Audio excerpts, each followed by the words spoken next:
தூய வேதாத்திரிய காந்த தத்துவம் என்ற தலைப்பிலே தொடர் நிகழ்வாக ஞான ஆசிரியர் நன்மணி ஐயா வழங்கிக் கொண்டு வருகிறார். இன்று பாகம் 8. கடந்த வாரம் அவர் கூறியது சிலவற்றை நாம் நினைவு கொள்ளலாம். வேதாத்திரி மகரிஷி அவர்கள் உலகிற்கு கொடுத்த தத்துவங்களில் காந்த தத்துவம் எல்லா கேள்விகளுக்கும் பதில் கிடைக்கும் என்று ஐயா கூறியிருக்கிறார்கள். பேரியக்க மண்டலம் சுத்தவெளியின் மேடையில் பிரபஞ்சம் இயங்கிக் கொண்டிருக்கிறது. இயக்கமே இல்லாத நிலை எல்லையற்ற தூய சுத்தவெளி. ஒரு இயக்கம் இயங்க அங்கு ஒரு இருப்பு இருக்க வேண்டும் என்று ஐயர் கூறினார்கள். காந்தவெளி என்பது பிரபஞ்சம், பிரபஞ்சத்தை கடந்த வெளி சுத்தவெளி. சுத்தவெளியின் மையத்தில் இப்பொழுதும் விண் தோன்றிக் கொண்டேதான் இருக்கிறது. இயக்க பிரபஞ்சத்தின் எல்லை விரிந்து கொண்டேதான் இருக்கிறது. அதாவது சுழல் அசைய ஆரம்பிக்கும் போது தொடங்கியது என்று வைத்துக் கொள்ளலாம். அப்போது சுத்தவெளி சுழல ஆரம்பிக்கும் போது இருப்பு நிலையில் உரசிக்கொண்டுதான் துவங்கி இருக்க வேண்டும். அப்படி சக்தி சிவனோடு உரசி விரிவலையை காந்தம் என்பது தொடங்கி இருக்க வேண்டும் என்று ஐயா அவர்கள் கடந்த வாரம் காந்தத்தின் துவக்கத்தை துவங்கி வைத்தார். ஐயா அவர்களை தமிழ் ஆனந்த யோக அருத்தொண்டர்கள் அனைவரின் சார்பாக வாழ்க வளமுடன் என்று வாழ்த்தி வரவேற்கிறோம். வாழ்க வளமுடன் ஐயா. வாழ்க வளமுடன். வாழ்க வையகம், வாழ்க வையகம், வாழ்க வளமுடன். குரு வாழ்க, குருவே துணை. குருவின் மலரடி போற்றி. சிந்தனையை உடல் நலத்தை சீரமைத்து உய்விட்ட குருவே வாழ்க. தியானமே யோகம், யோகமே ஞானம். தமிழ் ஆனந்த யோகம் வாழ்க வளமுடன். மெய்யன்பர்களே, சிந்தனையாளர்களே, வேதாத்திரியத்தின் அடிப்படை தத்துவமாக விளங்கக்கூடியது காந்த தத்துவம் என்பதை நாம் பல்வேறு நிலைகளிலே அதை உணர்ந்திருக்கின்றோம். அந்த அடிப்படையிலே இந்த பிரபஞ்சத்தின் தோற்றம் என்பது எங்கு தோன்றியது என்பதில் தொடங்கி காந்தம் எப்படி தோன்றியது என்பதை இப்பொழுது நாம் சிந்தனையாக எடுத்து செல்ல இருக்கிறோம். இப்போ இந்த பிரபஞ்சம் தோன்றியதனுடைய மூலம் என்பது முதல் பூதம் என்பதில்தான் தோன்றி அதிலிருந்து பஞ்சபூதங்களாக மாறி அதன் பிறகு உயிரினங்களாக மாறியது என்பதையும், அதே போல அந்த முதல் தோற்றம் நடக்கும் பொழுது அங்கு தோன்றிய அடிப்படையான காந்தம், அதற்கு அடுத்து அந்த காந்தத்தின் நிலைகள் எந்த அளவுக்கு சென்றது, அதனுடைய அந்த உணர்வு நிலைகளின் உச்சம் ஐந்தறிவு ஜீவனில் வந்து எவ்வாறு முடிவடைந்தது என்பதையெல்லாம் பார்க்கக்கூடிய, சிந்திக்கக்கூடிய ஒரு சிந்தனை தான் இந்த சிந்தனை. நாம் சென்ற வாரம் முதல் விண் தோன்றியது என்பதை சிந்தனை செய்தோம். நாம் இப்பொழுது முதல் பூதமாகிய விண் என்பது ஒரு சுழல் அலை என்ற அடிப்படையில் வேதாத்திரிய காந்த தத்துவத்தை சிந்தித்து வருகிறோம். சுழல் அலை என்பதுதான் முதல் பூதம். அப்ப அந்த சுழல் அலை என்பது போக அதை சுற்றிலும் என்ன இருக்கிறது என்று சொன்னால் அசையாத சுத்தவெளிதான் இருக்கிறது. ஒரு இயக்கம் நடைபெற வேண்டும் என்று சொன்னால் இயக்கம் இல்லாத ஒரு இடத்தில்தான் இயக்கம் நடைபெற முடியும் என்பதை நாம் பல்வேறு வகையிலே நாம் கண்டு உணர்ந்து கொண்டுதான் இருக்கிறோம். அப்ப இங்க சாதாரணமாக நமது இயக்க பிரபஞ்சத்தில் நடக்கக்கூடிய நிகழ்வுகளிலேயே அப்படித்தான் நிகழ்கிறது என்று பார்க்கும்போது அந்த முதல் பூதமாகிய சுழலலை என்று தோன்றி இயக்கம் தொடங்கிய இடம் என்பதில் இயக்கம் இல்லாத இடத்தில்தான் இயக்கம் தோன்றி இருக்க வேண்டும் என்பதை நாம் உணர முடியும். இப்ப அந்த இயக்கம் இல்லாத சுத்தவெளிதான் இயங்குகிறது என்பதை அடிப்படையாக கொண்டுதான் இந்த தோற்றம் என்பதை நாம் உணர்ந்திருக்கிறோம். அப்ப இயக்கமற்ற சுத்தவெளிதான் இயங்குகிறது. அது இயக்கமற்ற அந்த சுத்தவெளியில்தான் இயங்குகிறது. இந்த இடத்தை சரியாக புரிந்து கொள்ள வேண்டும். அது இயக்கமாக மாறியதும் அதுதான். அது எங்கு இயங்குகிறது என்று சொன்னால் அதற்குள்ளாகத்தான் இயங்கிக் கொண்டிருக்கிறது என்பதை உணர்ந்து கொள்ளும் போது நாம சென்ற வாரம் பார்த்த அடிப்படையிலே அந்த இயக்கத்தின் மையத்திலும் அந்த சுழல் இருக்கிறது, அந்த இயக்கத்தை சுற்றிலும் இயக்கத்தின் அந்த சுழலின் வெளிப்புறமும் சுற்றவெளி இருக்கிறது என்ற அடிப்படையில் முதல் பூதம் தோன்றிய இடத்தில் இங்கே என்ன இருக்கிறது என்று சொன்னால் சிவம் சதாசிவம் இந்த ரெண்டு தான் இருக்குது. சக்தி சிவம்ங்கிறது இந்த இடத்துல இல்லை. ஒரே ஒரு விண் என்ற சுழலை தோன்றி இருக்கக்கூடிய அந்த இடத்தில் நீங்க இப்ப நம்ம பேசுறத நீங்க அப்படியே பாவனையா அங்க கற்பனையில பாருங்க. அசைவற்ற சுற்றவெளி, மையத்தில் அழுத்தம், அந்த அழுத்தத்தின் காரணமாக மையத்தில் அந்த இறுக்கம் அதிகரித்து ஒரு சுழல் தோன்றியது. சுழல் தோன்றி சுழல ஆரம்பித்து விட்டது. இப்ப ஒரே ஒரு விண் சுழன்று கொண்டிருக்கிறது என்ற அடிப்படையில் நீங்கள் அதை கற்பனையாக பாருங்கள். இப்ப இந்த இடத்துல ஒரே சுழல், அதை சுற்றிலும் சுற்றவெளி. அப்ப சுற்றவெளிதான் அதுல ஒரு இயக்கம். ஆனால் அந்த இயக்கத்தின் மையத்தில் அதே சுற்றவெளி இருக்கிறது. அப்ப மையத்தில் இருக்கக்கூடிய சுற்றவெளிதான் சிவம். அப்ப அதுக்கு அடுத்து வெளி. இப்ப சக்தி சிவம்ங்கிறது எப்ப தோன்றும் என்று கேட்டால், இப்போ இந்த சுழல்கின்ற அந்த சுழல் நகன்று விட்டது என்று வைத்துக் கொள்ளுங்கள். இப்ப சுழல் நகன்று விட்டது என்றால் அடுத்த சுழல் அங்க தன்னிறக்கத்தின் காரணமாக அடுத்த சுழல் அங்க உருவாகிருமல்ல. அப்ப இரண்டாவது சுழல் உருவாகிவிட்டது. இந்த இரண்டாவது சுழலும் என்னாகும், அது வெளியில தனியாக இயங்க ஆரம்பிக்கும். அப்ப இந்த சுற்றவெளியின் மையத்திலே அந்த சுழல்கள் என்ற விண் என்பது தோன்றி தோன்றி தோன்றி தோன்றி விலகி விலகி இயங்கிக் கொண்டிருக்கக்கூடிய இடம்.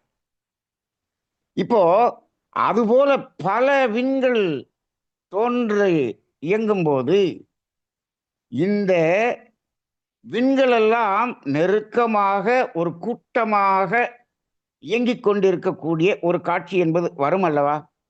வரும். இப்ப அப்படியே கற்பனை செஞ்சு பாருங்க. அப்படி ஒரு கூட்டமாக விண்கள் சுழன்று கொண்டிருக்கிறது என்று சொன்னால் அப்ப ஒரு விண்ணுக்கும் இன்னொரு விண்ணுக்கும் இடையில் ஒரு அந்த இடைவெளி என்பது ஒன்று இருக்கும் அல்லவா? அதில் இருக்கக்கூடிய அந்த வெளியைத்தான் சக்தி சிவம் என்று சொல்லுகிறோம்.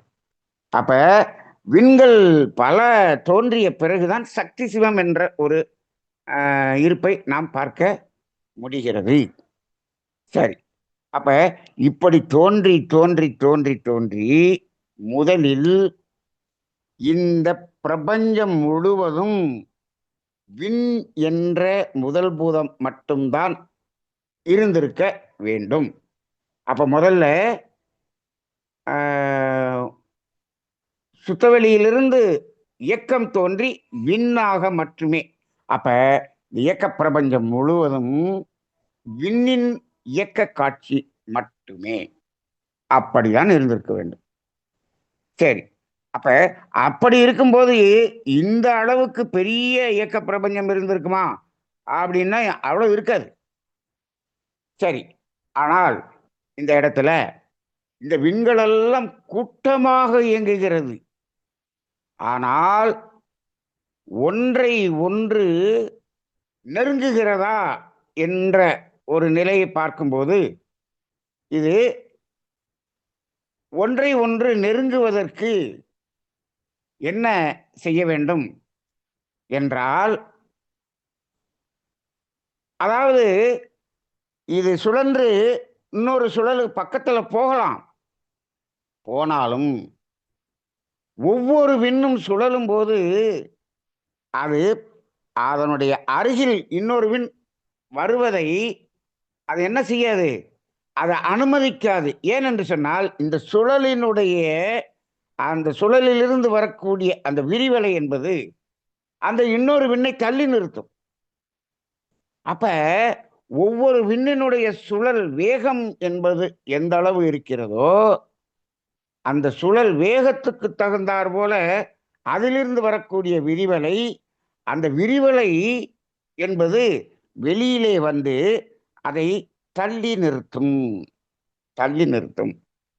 அப்ப அந்த இடத்துக்கு அங்கிட்டு இன்னொரு விண் அது வரைக்கும் போகும்.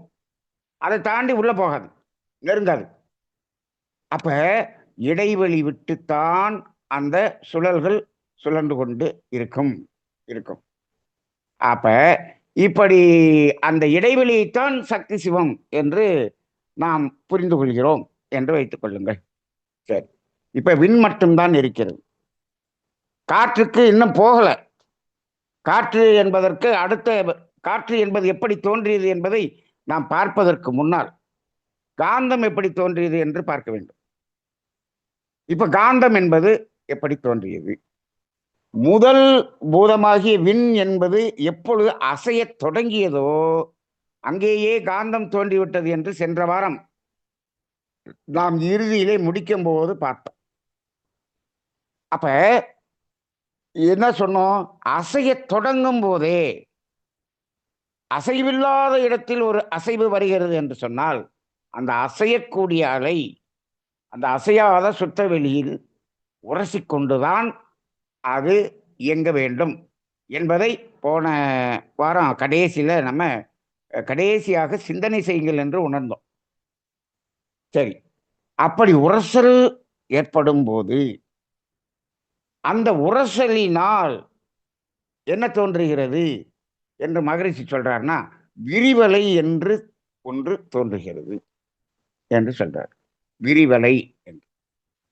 அப்ப சுழலலை என்பது சுழன்று கொண்டே இருக்கும். அது ஓரளவுக்கு நிலையாக சுழன்று கொண்டிருக்கக்கூடியது. ஏன் ஓரளவுக்கு என்று சொல்லுகிறேன் என்று சொன்னால் அது நிலையாக சுழன்று கொண்டிருக்கக்கூடியது என்று சொன்னால் அது அது சுழலை நிறுத்தவே கூடாது. ஆனால் அப்படி சொல்ல முடியாது. இப்போதைக்கு சுழலை நிறுத்தாது. ஆனால் ஏதோ ஒரு காலத்தில் அது சுழலை நிறுத்தித்தான் தீரும். நிறுத்தித்தான் தீரும். அப்ப அப்படி பார்க்கும்போது இந்த சுழல் என்பது ஓரளவுக்கு ஒரு குறிப்பிட்ட காலம் வரை அது சுழன்று கொண்டே இருக்கும். ஆனால் இந்த உரசலினால் ஒரு விரிவலை என்று மகரிஷி சொல்றார் இல்லையா, அந்த விரிவலை என்பது தோன்றிக்கொண்டே இருக்கும், மறைந்து கொண்டே இருக்கும். விரிவலை என்பது தோன்றிக்கொண்டே இருக்கும், மறைந்து கொண்டே இருக்கும். அவ்வளவுதான். அப்ப இது எப்படின்னா இதைத்தான் நம்ம சொன்னோம். இந்த விரிவலை அப்படிங்கிறத ஒரு குளத்துக்கு நடுவில் ஒரு சின்ன கல்லை போட்டோம். அங்கிருந்து ஒரு அலை சுத்திலும் அப்படியே கரையை நோக்கி வந்து கொண்டு இருக்கிறது அல்லவா, அதுதான் விரிவலை. அந்த வந்து கொண்டு இருக்கக்கூடிய அலை என்ன ஆகுது? அப்படியே கரையை நோக்கி வருது, கரையை நோக்கி வருது, கரையில வந்து அப்படி என்ன இது, அதுக்கப்புறம் அந்த விரிவலை மறைந்து விடுகிறது.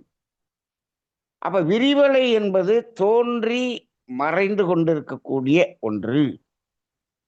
அப்ப அது ஒரு தொடர் நிகழ்வாக தோன்றிக்கொண்டே இருக்கும், மறைந்து கொண்டே இருக்கும். அப்ப அப்படிப்பட்ட விரிவலை தோன்றி மறையும் போது எங்கு மறையும், அது எங்க விரியும்? இப்ப இந்த சுழலலை என்பதே சுற்றவெளியில் தானே சுற்றி கொண்டிருக்கிறது. அப்ப அதிலிருந்து விரிவலைங்கிறது சுற்றவெளியில தானே விரியும். ஆமாம், சுற்றவெளியில தான் விரிஞ்சு போகுது. சரி, அப்புறம் மறையிறது எங்க? அதே சுற்றவெளியில் தான் மறைந்து விடும். இப்ப மறைந்து விடும் என்ற வார்த்தை சொல்லிடுறோம் இல்லையா? இப்ப அதுக்கு பதிலா இன்னொரு வார்த்தையை நம்ம போடுவோம். சுற்றவெளியில் கரைந்து விடும். மறைந்து விடுவதற்கும் கரைந்து விடுவதற்கும் என்ன வித்தியாசம்? இப்போ ஒரு தண்ணியில உப்பு போட்டோம் அல்லது ஜீனி போட்டோம். இப்போ கொஞ்ச நேரம் கழிச்சு பார்த்தா அங்க என்ன இல்லை? உப்பு இல்லை. உப்பு மறைந்து விட்டதா, கரைந்து விட்டதா? முதல்ல உப்பு இருந்துச்சு, இப்ப உப்பு இல்லை அப்படின்னு சொன்னோம்னா மறைந்து விட்டது என்று சொல்லலாம். ஆனால் அது எங்க மறையல, அந்த நீரோடு நீராக கலந்து விட்டது. அப்ப அது என்னாச்சு? நீரில் கரைந்து விட்டது. அப்ப உப்பு இருக்குது, ஆனா காட்சிக்கு இல்லை. அப்ப அது மறைந்தது போல் இருக்கும், அது கரைந்து விட்டது என்று சொல்றோம் இல்லையா? அதுபோல இந்த விரிவலை என்பது தோன்றியவுடன் அந்த சுற்றுவெளியில் கரைந்து விடுகிறது. அப்ப இந்த கரைதல் என்பதை நீங்க நல்லா பாருங்க. கரைந்து என்னவாக மாறுகிறது என்று சொன்னால், அது கரைந்து கரைந்து கரைந்து அதுதான் காந்தமாக மாறுகிறது. இப்ப நீங்க காந்த வெளி என்பதற்கு இப்ப நல்ல விளக்கம் தெரியும். இப்ப நம்ம வெறும் விண்ணில மட்டும்தான் பார்த்துக்கிட்டு இருக்கிறோம். அடுத்து எப்படி காத்து உருவாச்சுன்னு பார்ப்போம். அடுத்து நெருப்பு எப்படி உருவாகுதுன்னு பார்ப்போம். நீர் எப்படி வந்தது, நிலம் எப்படி வந்ததுன்னா பார்ப்போம். அது வந்தாலும் அங்கு இந்த காந்தம் என்பதெல்லாம் எப்படி இருக்கிறது அப்படிங்கிறத நம்ம அடுத்த நிலைக்கு போறோம். இப்ப நம்ம பார்க்கக்கூடிய காந்தம் என்பது அடிப்படை காந்தம். அதாவது பேசிக் மேக்னெட்டிக் எனர்ஜி, அடிப்படை காந்தம் அப்படின்னு வச்சுக்கோம். அப்ப நாம இப்ப மட்டும்தான் இதை அடிப்படையாக காந்தம் என்று சொல்லுவோம். அதுக்கப்புறம் அதுக்கு பேரை மாத்திடுவோம். அதுக்கப்புறம் காந்தம்ங்கிற பேரை மாத்திடுவோம். இப்ப அது தோன்றும் போது அதுக்கு பேர் காந்தம்னு சொல்லுவோம். அப்ப இதுதான் அடிப்படையான காந்தம். சரி, இது எப்ப சுழல ஆரம்பிக்கும் பொழுதே. சரி, அப்புறம் இன்னொரு தத்துவத்தை நம்ம சொன்னோம். இது அது அசைய ஆரம்பிக்கும் பொழுதே காந்தம் தோன்றிவிட்டது, விரிவலையும் தோன்றிவிட்டது. ஆனால் அந்த சுழல் இன்னும் முற்று பெறவில்லை. அது முற்று பெறுவதற்கு முன்னாலே காந்தம் தோன்றிக் கொண்டிருக்கிறது அப்படிங்கிறத பார்த்துட்டோம். அது முற்று பெறும் பொழுதுதான் அது ஒரு விண் என்ற சுழல் அலையாக மாறுகிறது. அது சுழலாக மாறுவதற்கு முன் அதுவரை அது என்ன ஆகுது? சுழல தொடங்கிய போது அந்த சுத்தவெளி என்ன ஆகுது? ஒரு நொறுங்கி இயங்க தொடங்கி அதுதான் இயங்குகிறது அப்படின்னு நம்ம போன தடவை ஒரு சிந்தனை செய்தோம். அப்ப சுழல் முற்று பெறுவதற்கு முன் சுத்தவெளி நொறுங்கி என்னானது? சுழலாக மாறியது என்று நாம் நம்ம தமிழானந்த யோகத்துல ஒரு சிந்தனையை புதிதாக கொடுத்திருக்கிறோம். அப்ப நம்ம இப்ப என்ன புரிஞ்சுக்கிறோம்? முழுமையாக அசையாத சுத்தவெளியாகிய அந்த சிவம், சதாசிவம் நொறுங்கிவிட்டது என்பதை நாம் எடுத்துக்கொள்ளவில்லை. சதாசிவம் சதாசிவமாகவே இருக்கிறது, சிவம் சிவமாகவே இருக்கிறது, சக்தி சிவம் சக்தி சிவமாகவே இருக்கிறது. அப்படிதான் பார்க்கிறோம். இந்த இயக்கம் தொடங்கிய போதுதான் அந்த நொறுங்குதல் என்பது தொடங்கி, அந்த நொறுங்குதல் என்பது எப்பொழுது முற்று பெறுகிறது? சுழல் அந்த சுழலாக முழுமையான சுழலாக மாறி அந்த இடத்தை விட்டு நகரும் வரை அந்த நொறுங்குதல் என்பது நடக்கிறது. அது நகர்ந்த இடத்தில் அந்த நொறுங்குதல் என்பது முற்று பெற்று விட்டது. அப்ப சுத்தவெளி நொறுங்கி விண்ணாகியது அப்படிங்கிறத நம்ம ஒரு ஷேப்பு கொண்டு வந்துட்டோம். இப்ப இதுவும் நம்ம வேதாத்திரிய பாடத்திட்டத்தில் கொடுத்துருக்கிறதுக்கும் பொருந்தாது பொருந்தாது. இது நமக்கு தோன்றிய ஒரு சிந்தனையாக நாம் இப்பொழுது ஒரு புதிய வேதாத்திரிய ஒரு விண்ணின் தோற்றத்தை இங்கு நாம கொடுக்குறோம். இந்த இடத்துல என்ன இல்லை, இப்ப இந்த இடத்துல துகள்ங்கிறது எது? அந்த விண் முற்று பெறும் முன் அது துகள். அப்ப துகள்னா அதை அசைய ஆரம்பித்த போது நொறுங்கி துகள் அது விண்ணாக மாறிவிட்டால் அந்த துகள்கள் இப்ப இல்லை, அது முழுமை பெற்று விட்டது. அவ்வளவுதான்.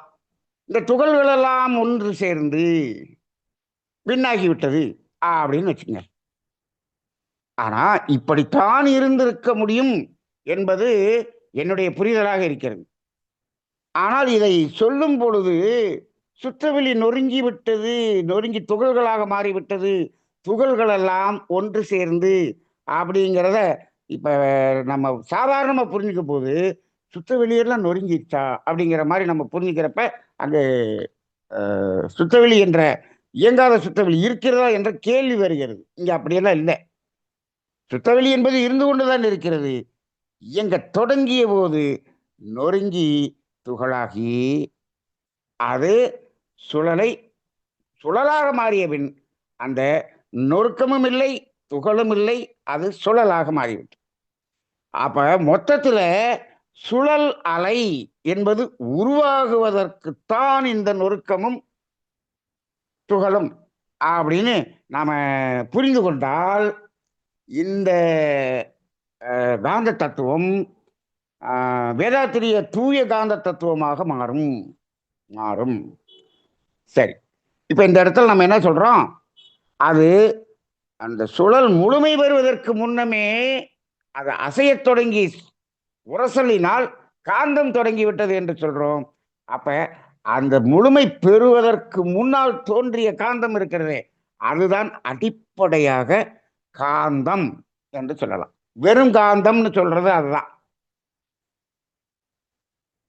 அது விண் முழுமை பெற்று விட்டதுன்னு வச்சுக்கோங்க. முழுமை பெற்ற பிறகு அதிலிருந்து அந்த முழுமையான விண் சுற்றும் பொழுது அதிலிருந்து விரிவலை தோன்றும் அல்லவா? தோன்றும். நீங்க அது விண் முற்று பெறாத போது இருக்க வெளிப்பட்ட விரிவலைக்கும் விண் சுழலாக மாறி அது அந்த இடத்தை விட்டு நகண்ட பிறகு அதிலிருந்து வரக்கூடிய விரிவலைக்கும் வித்தியாசம் இருக்குமா இருக்காதா? ஆழ்ந்து சிந்தனை செய்து கொள்ளுங்கள். நிச்சயமாக வித்தியாசம் இருக்கும். அப்ப இங்க முற்று பெற்ற பிறகு அது சுழலலை, அதிலிருந்து சுற்றிலும் விரிவலை விரிந்து கொண்டே வந்து கொண்டே இருக்கிறது. அப்ப அந்த விரிவலை எங்கு கரைகிறது? சுத்தவெளியில் தான் கரைந்து கொண்டிருக்கிறது. அப்ப அங்க காந்தம் வருகிறது. இப்ப இந்த காந்தம் என்பது எது என்று கேட்டால் விரிவலையும் சுத்தவெளியும் சேர்ந்துதான் காந்தமாக மாறுகிறது. அப்ப விரிவலை, இப்ப உப்பு தண்ணியில போட்டோம், உப்பு கொஞ்ச நேரம் கழிச்சு உப்பு காணோம், உப்பு கரைஞ்சிருச்சுன்னு சொல்றோம். இப்ப அந்த தண்ணி என்ன தண்ணி? உப்பு தண்ணி. இப்ப அந்த உப்பு தண்ணியில என்ன இருக்கு? உப்பும் இருக்கு, தண்ணியும் இருக்கு. இப்ப அதுல உப்பு தெரியுதா? தெரியல. இங்க விரிவலை தெரியுதா? விரிவலை மறைஞ்சிருச்சு. இப்போ விரிவலை எதில் மறைஞ்சி? சுத்த வெளியில மறைஞ்சி. இந்த உப்பு எதில் கரைஞ்சி? தண்ணியில கரைஞ்சி. அப்ப இது போல அது கரைந்து அது என்ன காந்தமாக மாறிவிட்டது என்று சொல்லுகிறோம். அப்ப காந்தம் என்பது விரிவலையும் சுத்தவெளியும் சேர்ந்த ஒரு அதாவது ரெண்டும் இணைந்ததுதான் காந்தம். அப்ப காந்தம் என்பது அதுல பாதி இயக்கம் இருக்கிறது, பாதி இருப்பு இருக்கிறது. இரண்டும் தான் காந்தமாக மாறியது. அப்ப காந்தம் என்பது இயக்க கடவுள் என்று சொல்லலாமா? இயக்க கடவுள். நம்ம ஏற்கனவே நம்ம இதை ஆரம்பிக்கும் போதே நம்ம ஒரு தடவை பார்த்தோம். எப்படி பார்த்தோம்? காந்தவெளி என்பதை இயக்கத்தில் இருக்கக்கூடிய இறைவன் என்று பார்க்கலாமா என்று சொன்னோம். ஏன் மகரிஷி ஏன் காந்த வெளின்னு பேர் வச்சாரு அப்படின்னு நம்ம சிந்திக்கும் போது அந்த இடத்துல சொன்னோம், சுத்தவெளி என்பது சிவம், இது இயக்கத்துல வரும்போது காந்தவெளி என்று சொல்லுகிறாரே. அப்ப அது என்ன, அதையும் நம்ம இறைவனாகவே சொல்லலாமே. ஆமாம், அதைத்தான் சக்தி என்று சொல்லி, சக்தி என்பதையும் நம்ம இறைவனாகவே நாம் என்ன பண்றோம், பாவிக்கின்றோம். ஏன் அதுல சுத்தவெளி இருக்கா இல்லையா? சுத்தவெளி கரைஞ்சுதானே அப்படி காந்தமா வருது. அப்ப காந்தம் என்பதை கடவுளாக பார்க்கக்கூடிய ஒரு நிலை இந்த இடத்துல நமக்கு தோன்றுகிறது. நீங்க நல்லா நினைச்சு பாருங்க. அசையாத சுத்தவெளியை மட்டும் நாம இறைவனாக ஏற்றுக்கொள்ளலாமா? காந்தத்தையும் இறைவனாக ஏற்றுக்கொள்ளலாமா என்று கேட்டால், காந்தத்தையும் இறைவனாக ஏற்றுக்கொள்ள முடியும். ஏற்றுக்கொள்ள முடியும். இன்னும் கேட்டீங்கன்னா, அடுத்து காந்தத்தினுடைய ஒவ்வொரு நிலையையும் பார்க்கும்போது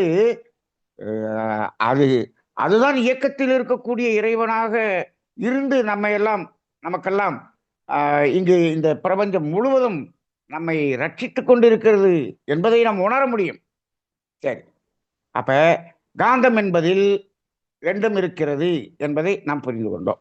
சரி, இப்போ இந்த சுழலாக தனியா இயங்கும் போது அதிலிருந்து தோன்றி விரிவடை கரைந்து காந்தம் என்று வரும்போது அதுக்கு அடிப்படை காந்தம்னு பேர் சொல்லலாமா, வேறு பேர் மாற்றலாமா அப்படின்னு கேட்டா, அதுக்கு வேற பேர் மாத்திரம். எப்படின்னா, முதல் பூதம் என்று வந்தவுடன் அதிலிருந்து தோன்றிய காந்தம் என்பதற்கு மகரிஷி என்ன பேர் வச்சுட்டாங்க அப்படின்னம்னா, அழுத்தம் என்று வைத்து விட்டார்கள். அழுத்தம். இப்ப அழுத்தம்ங்கிறது என்ன? அழுத்தம்ங்கிறது காந்தம். நம்ம சொல்றோம் இல்லையா, அழுத்தம், ஒலி, ஒலி, சுவை, மனம்னு சொல்றோமே, இது எல்லாம் என்னது? எல்லாமே காந்தம் தானே, எல்லாமே காந்தம். அப்ப அழுத்தம் என்பது காந்தம். எப்ப? அந்த சுழல் நிறைவு பெற்ற பிறகு வெளிப்படக்கூடிய காந்தம் அழுத்தம். அது நிறைவு பெறுவதற்கு முன்னால் தோன்றும் போது, இயங்க தொடங்கும் போது, நொறுங்கி வெளிப்படும் போது அது அடிப்படை காந்தம். இது அழுத்தம் என்ற காந்தம். அழுத்தம் என்பதும் காந்தமே, காந்தமே. அப்ப மகரிஷி இந்த காந்தத்தின் தன்மாற்றங்கள் என்று சொல்வார். காந்த தன் மாற்றம், காந்த தன் மாத்திரைகள் அப்படின்லாம் பேர் சொல்வார்.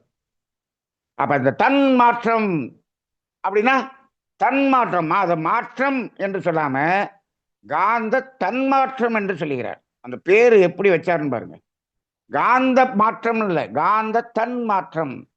காந்தம் அடிப்படை, அது முதல் பூதமாகிய விண்ணிலிருந்து வெளிப்படும் பொழுது, முழுமையான சுழலிலிருந்து வெளிப்படும் போது அது அழுத்தம் என்று தன்னை மாற்றிக்கொள்கிறது.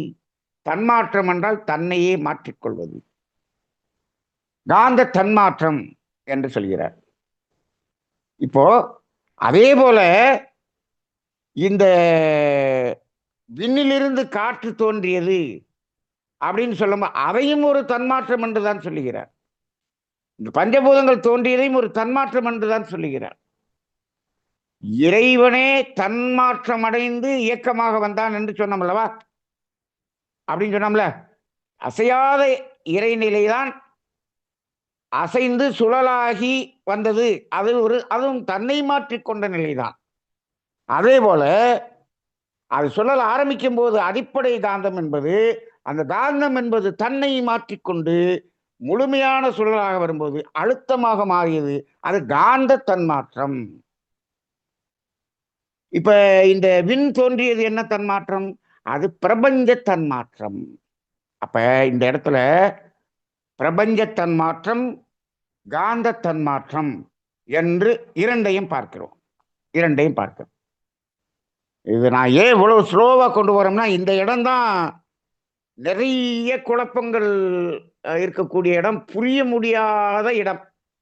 ஏன்னா இது இது இந்த அடிப்படையை தெரிந்து கொண்டால்தான் அடுத்து வரக்கூடிய காந்தங்களை எல்லாத்தையும் நம்ம என்ன பண்ண முடியும், சரியாக புரிந்து கொள்ள முடியும். அப்ப பிரபஞ்ச தன்மாற்றம், காந்த தன்மாற்றம் என்ற 2 தன்மாற்றையும் பார்த்தோம். அப்ப இப்ப நம்ம வந்துட்டோமா, அடிப்படை காந்தம்ங்கிறது எங்க? இப்ப பொதுவாக இப்ப இந்த இயக்க பிரபஞ்சத்துல அடிப்படை காந்தம் இருக்கிறதா? இப்ப நம்மலாம் இவ்வளவு வந்துட்டோம். இப்ப இருக்கக்கூடிய காந்தம் எல்லாம் சொல்லணும்னா என்ன சொல்லணும்? இப்ப இருக்கக்கூடிய காந்தம் எல்லாம் 5 வகையில: அழுத்தம், ஒளி, ஒளி, சுவை, மனம். மனம் அப்படி காந்தத்தை தான் நம்ம பார்க்கிறோம். அப்ப அடிப்படையான காந்தம் இருக்கிறதா என்றால் இப்பொழுது இருக்கிறதா, இந்த செகண்ட் இருக்கிறதா என்றால் இருக்கிறது. எப்படி? இந்த செகண்ட்லயும் நம்ம விண் தோன்றி கொண்டுதானே இருக்கிறது. அது தோன்றுகிற இடத்தில், அது நொறுங்குகிற இடத்தில், மையத்தில், சுற்றவெளியின் மையத்தில் நொறுங்குகிற போது, நொறுங்கி இயக்கம் தொடங்குகிற போது அங்க அடிப்படை காந்தம் இருக்கிறது. அடிப்படை காந்தம் அதோட சரி. அப்ப எப்ப விண் சுத்திட்டு வெளியே வந்துருச்சோ அதுக்கப்புறம் அடிப்படை காந்தம்ங்கிறது கிடையாது, அழுத்தம்னு மாத்திரணும். அழுத்தம்னு மாத்திரணும். அப்ப முதல் பூதம் என்பதிலிருந்து வெளிப்படக்கூடிய காந்தத்துக்கு பெயர் அழுத்தம் அப்படின்னு வச்சுக்கோங்க. ரைட்டா? இனிமேல் காந்தம்ங்கிற வார்த்தையை வராது, அழுத்தம் தான் வரும். அழுத்தம் தான் வரும். சரி, இப்போ இப்ப அடுத்து நம்ம காந்தம்ங்கிற வார்த்தைய இப்ப நம்ம இப்ப அழுத்தம்னு சொல்லிட்டோம் இல்லையா? ஆனா நம்ம இப்ப சாதாரணமா உயிரினத்துல நம்ம உடம்பை பத்தி எல்லாம் பேசும்போது உடம்புக்குள்ள இருக்கக்கூடிய காந்தம், உடம்புக்கு வெளியில் இருக்கக்கூடிய காந்தம் அப்படின்னு 2ஆ பிரிச்சு பார்ப்போம். 2க்கும் 2 பேர் வச்சு சொல்லுவோம். அப்ப இப்ப நீ இந்த சுழல்னு சொல்லக்கூடிய அந்த விண் தானே உயிராக இருக்கிறது உடம்புக்குள்ள. அந்த உயிர் சுத்துது இல்லையா? அந்த உயிர் சுத்தும் போது அதுல இருந்து காந்தம் வருது இல்லையா? ஆமா. அப்ப அந்த காந்தத்து பேர் என்ன? அழுத்தம் தானே. நம்ம என்ன சொன்னோம்? முதல் பூதத்திலிருந்து வெளிப்படக்கூடியது அழுத்தம் தானே. ஆமா, அழுத்தம் என்ற காந்தம் தான். ஆனா நம்ம இங்க என்ன சொல்றோம்? உயிரிலிருந்து வெளிப்படக்கூடிய காந்தத்துக்கு பெயர் அப்படின்னு சொல்லி என்ன பண்ணிட்டோம்? ஜீவகாந்தம் அப்படின்னு பேர் வச்சோம். அதுக்கப்புறம் வெளியில இருக்கக்கூடிய அந்த விண்ணிலிருந்து தோன்றக்கூடிய காந்தம் அப்படிங்கிறதுக்கெல்லாம் வான்காந்தம்னு பேர் வச்சோம். இந்த வான்காந்தம் ஜீவகாந்தம்னு 2 பேர் வருதே, இது எப்ப உருவானது? இது எப்ப வந்துச்சு? நீங்க இப்ப இதெல்லாம் பின்னாடி வந்தது. நான் ஏன் அங்கிருந்து இங்க தாவறேன் அப்படின்னு சொன்னோம்னா, நீங்க இப்ப கேட்கலாம், சார் விண்ணிலிருந்து தோன்றிய காந்தத்தை அழுத்தம்னு மட்டும் சொல்றீங்களே, ஆனா இதே விண்ணு தானே உயிரில் இருக்கு, நம்ம இங்க ஜீவகாந்தம்னு சொல்றோமேன்னு உங்களுக்குள்ள ஒரு கேள்வி வரணும். சிந்திக்கக்கூடியவங்களுக்கு வரணும். யாருக்கோ வந்திருக்கு, அதனாலதான் நான் அங்கிருந்து இங்க தாவறேன். அப்ப எந்த இடத்தில் வான்காந்தம் என்ற பெயர் வந்திருக்க வேண்டும் என்று சொன்னால், எப்பொழுது ஓரறிவு தாவரம் என்ற உயிரினம் என்று தோன்றியதோ, தோன்றிய பிறகுதான் இந்த அழுத்தம் என்பது வான்காந்தம் ஜீவகாந்தம் என்ற பெயரை பெறுகிறது. நல்லா பாருங்க, இப்படித்தான் வந்திருக்க வேண்டும். மகரிஷி அப்படியே எல்லாத்தையும் அவர் எங்களுக்கு இதெல்லாம் நடத்தும் போது 3 நாள் நடத்தினார். எது?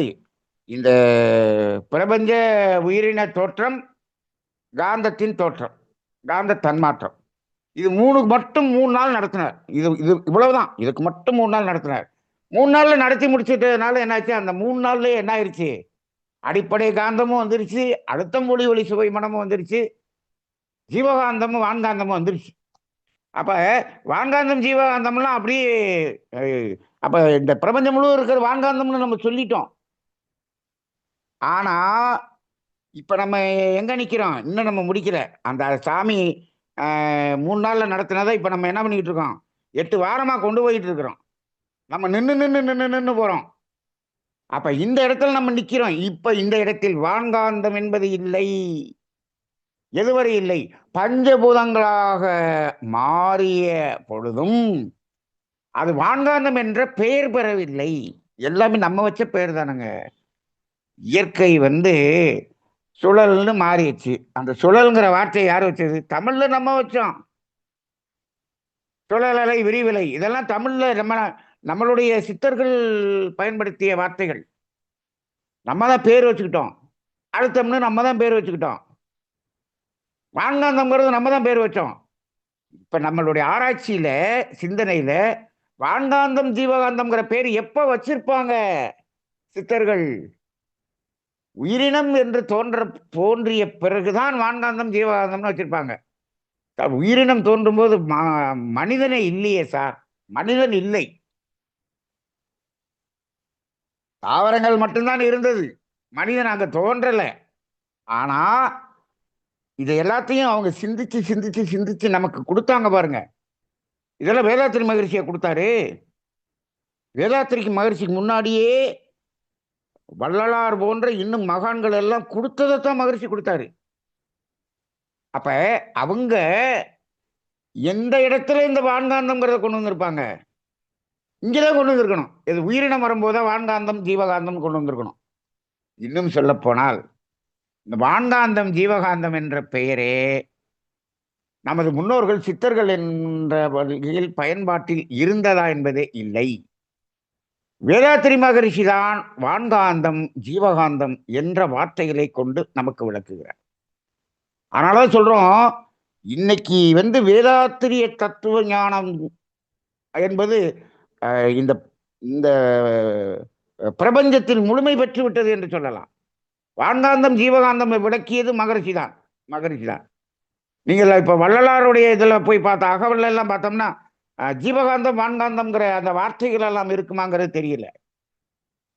அப்ப இந்த இடத்துல இப்ப அழுத்தம் என்பது மட்டும்தான் அதை உணர்ந்து கொள்கிறோம்.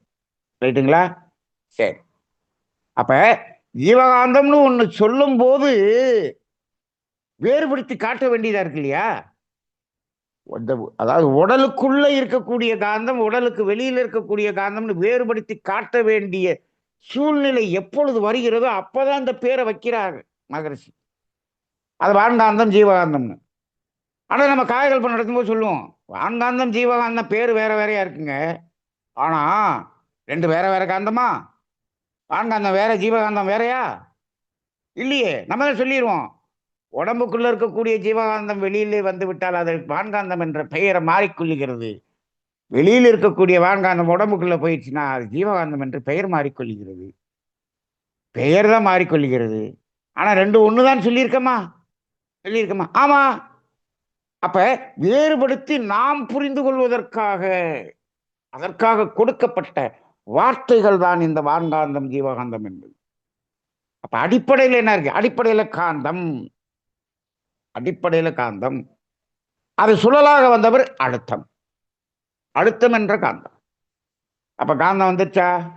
காந்தம் தோன்றியதை பார்த்துட்டோம்.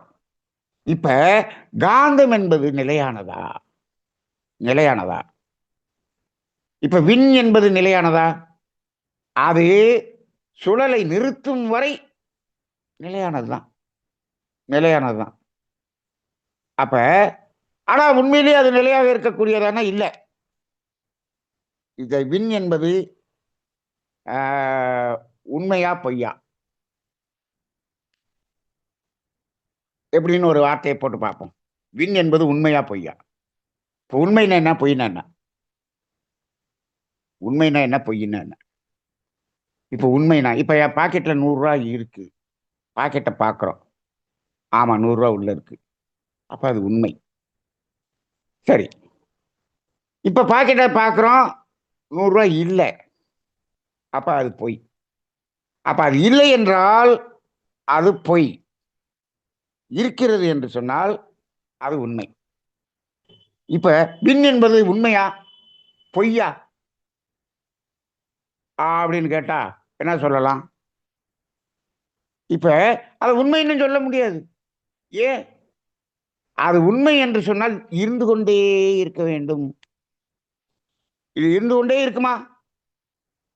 இந்த சுழலினுடைய வேகம் தொடங்கிய போது வேகமா சுத்துனது, அதனுடைய வேகம் குறைந்து குறைந்து குறைந்து ஒரு நாள் இல்லாம போகும். அப்ப இது உண்மை இல்லை. சரி, அப்ப அது பொய்யா? பொய்ன்னு சொன்னா அங்க விண்ணு இருக்கக்கூடாது. இப்ப விண்ணு இருக்குன்னு சொல்றோம், அது உண்மை இல்லைன்னு சொல்லிட்டோம். இப்போ அது பொய்ன்னு சொன்னோம்னா அங்க விண்ணு இருக்கக்கூடாது. ஆனா இருக்குதே. அப்ப அது பொய்ன்னு சொல்ல முடியல.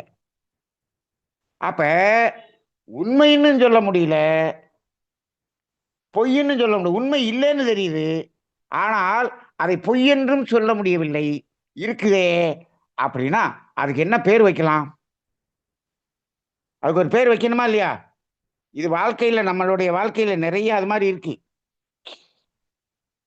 அதுக்கு பேர் என்ன வைக்கலாம் தெரியுங்களா? அதற்கு பெயர்தான் மாயை என்று பெயர் வைத்து.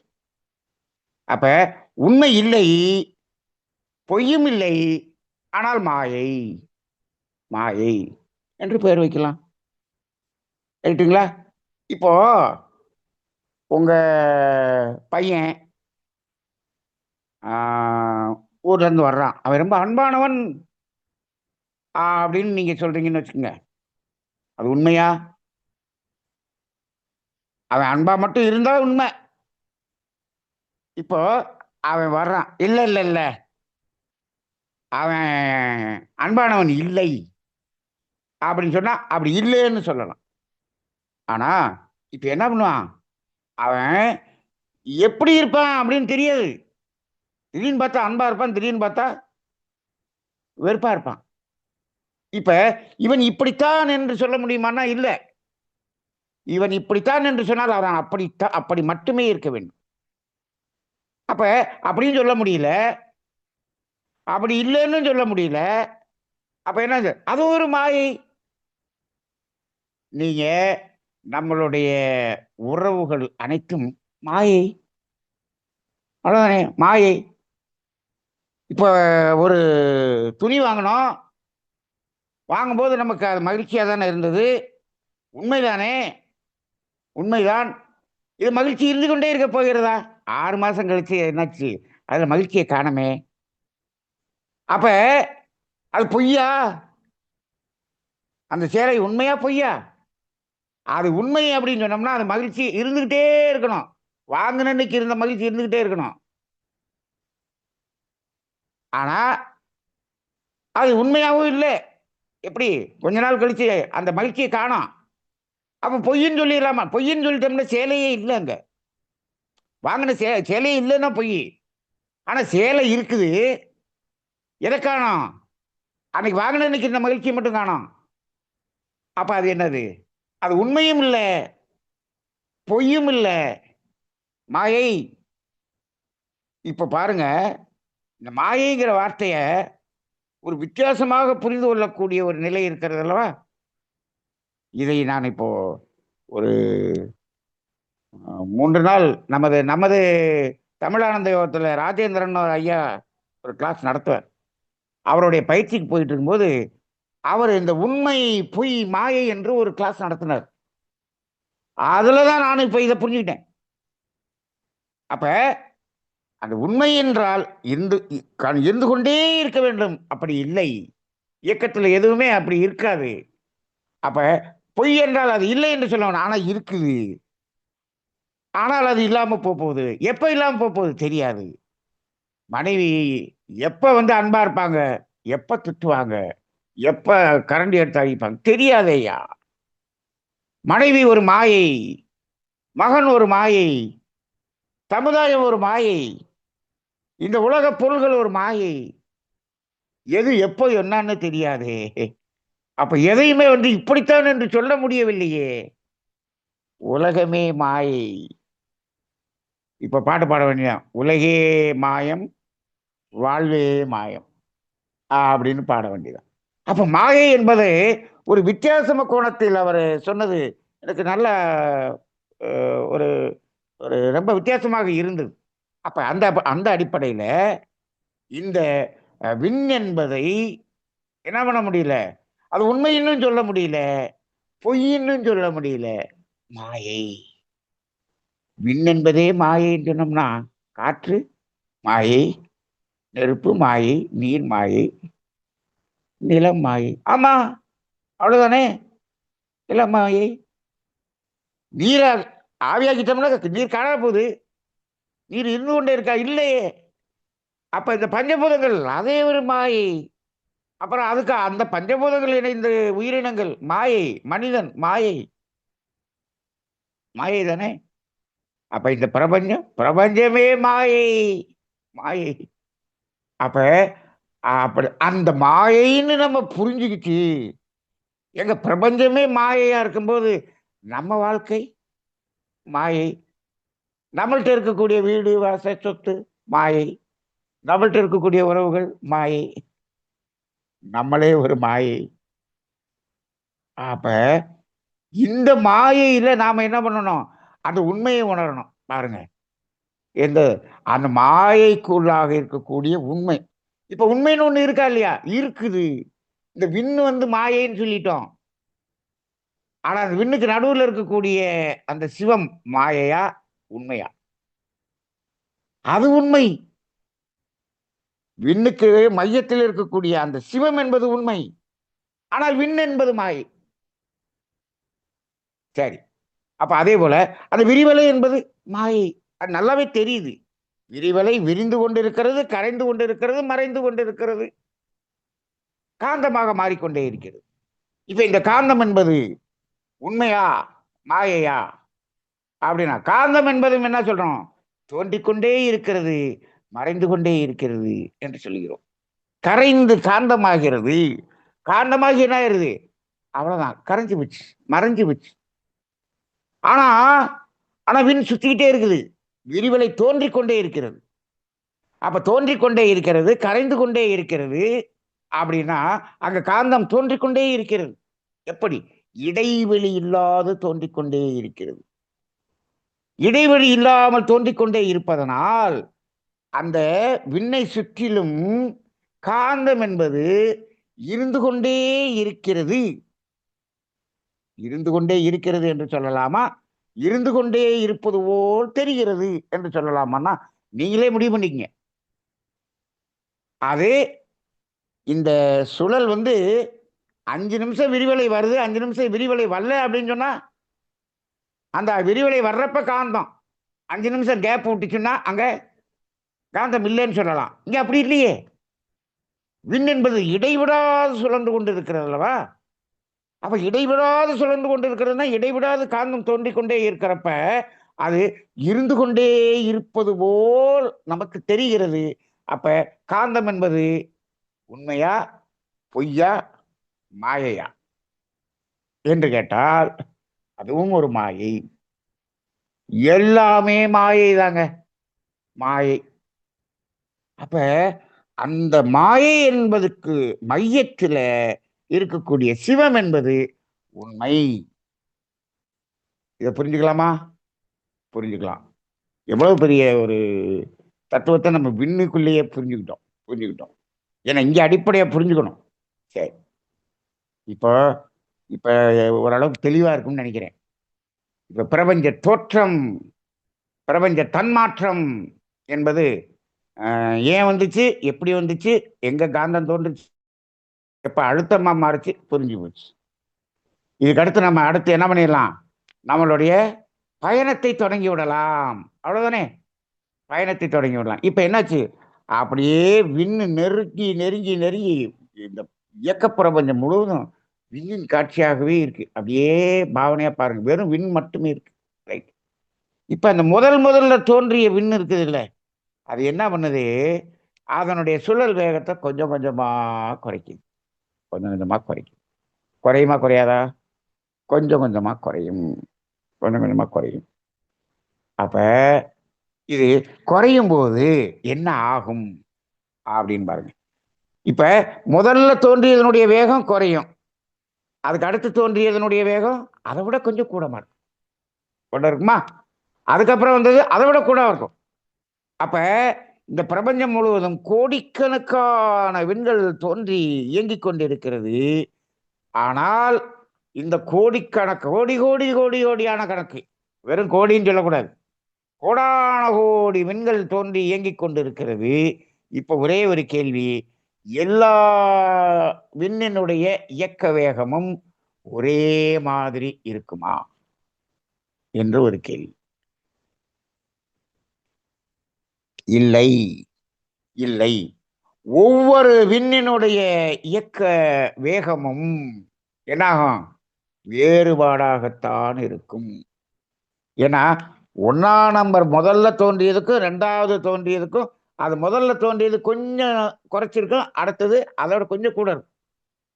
இதுபோல இந்த விண்ணினுடைய இயக்க வேகம் என்பது ஒவ்வொரு விண்ணுக்கும் வித்தியாசப்படும். இதை புரிஞ்சுக்குங்க முதல்ல.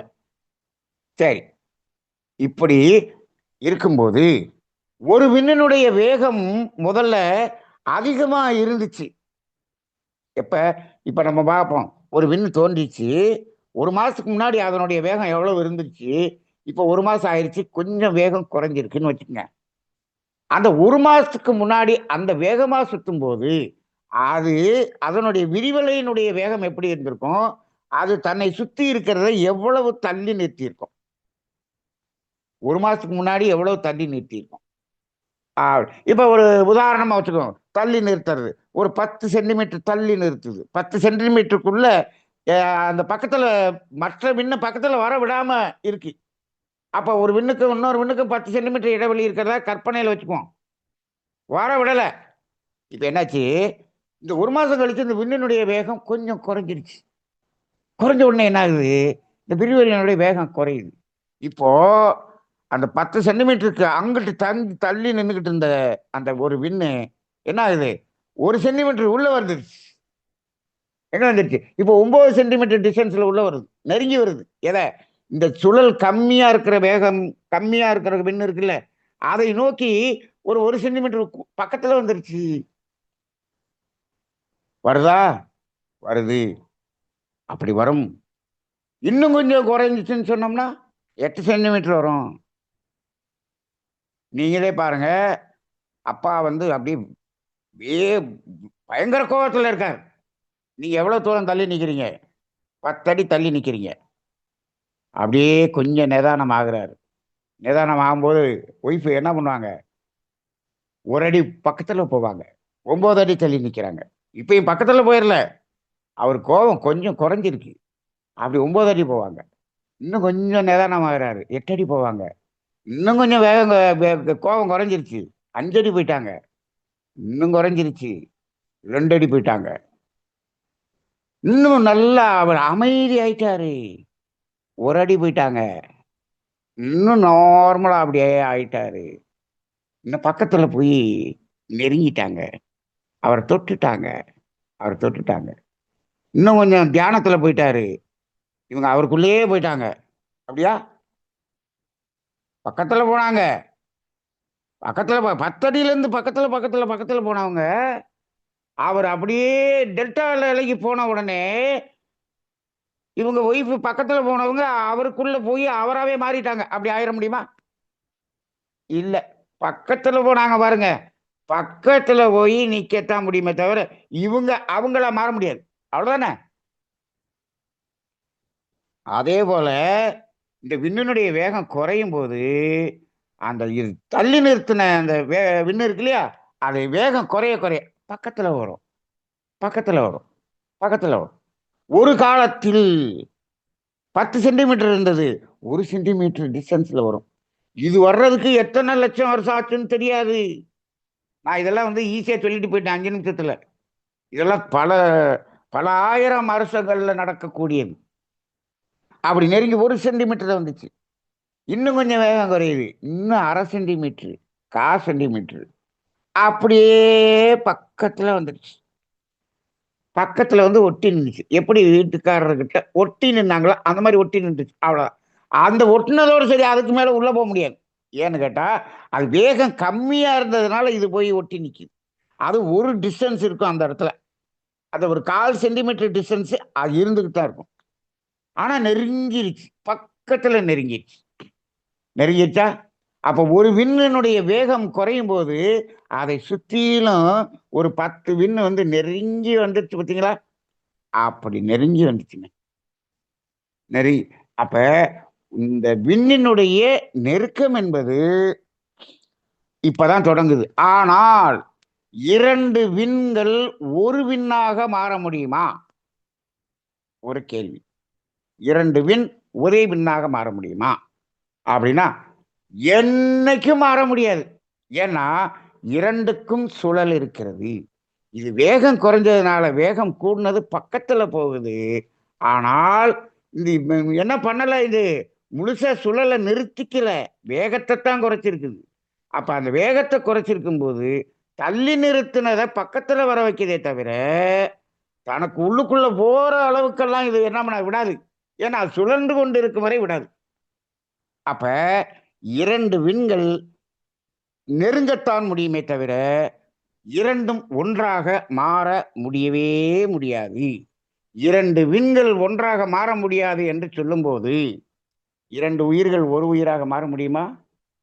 முடியவே முடியாது. ஏன்னா அங்கேயும் சுழல் இருக்கு, இங்கேயும் சுழல் இருக்கு.